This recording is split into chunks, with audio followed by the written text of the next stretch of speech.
Well, the Fender story starts, I think, we're back in about 1940. At that time, I was operating a small radio parts store in Santa Ana and selling radio parts to Leo Fender. And we got to be pretty friendly during that time, and that carried on up to the time when I went in the Army.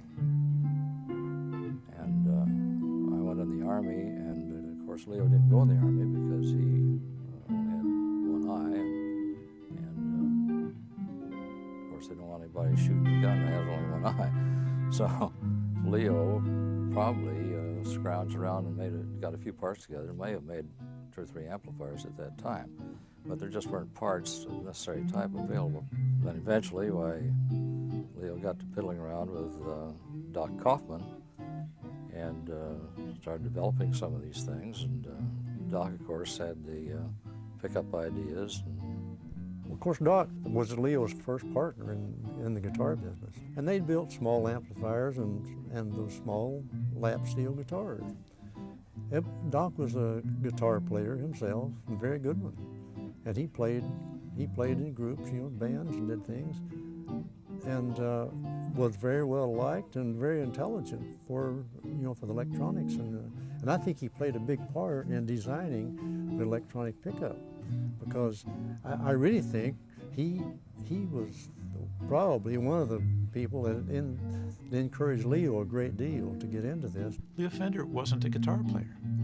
He could care less about that European tradition, the Geppetto-like craftsman, chipping. He thought that was ridiculous. He was a production guy. He was a manufacturer. He was interested in mass production. He thought it was very inefficient to build guitars the old way. They had too many pieces.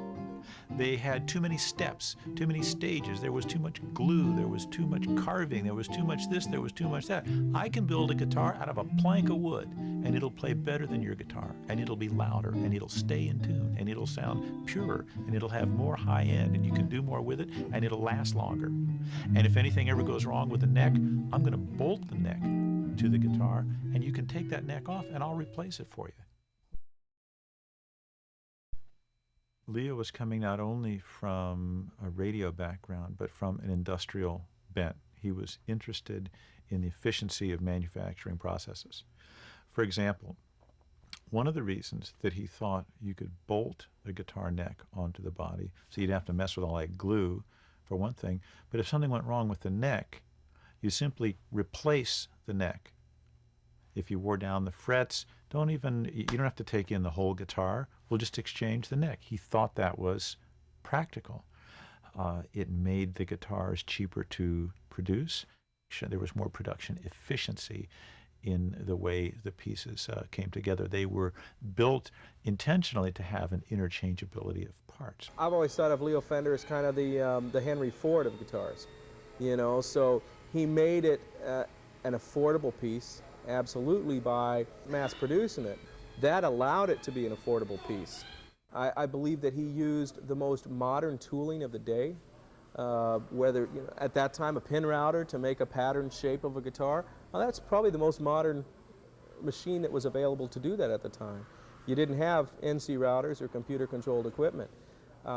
Shapers to shape the neck. That was pretty much standard production product at that time, and I think it just grew as the need grew. People debate now who invented the solid body guitar. Was it Les Paul with the log, or App, who made a few solid body guitars, or Leo Fender?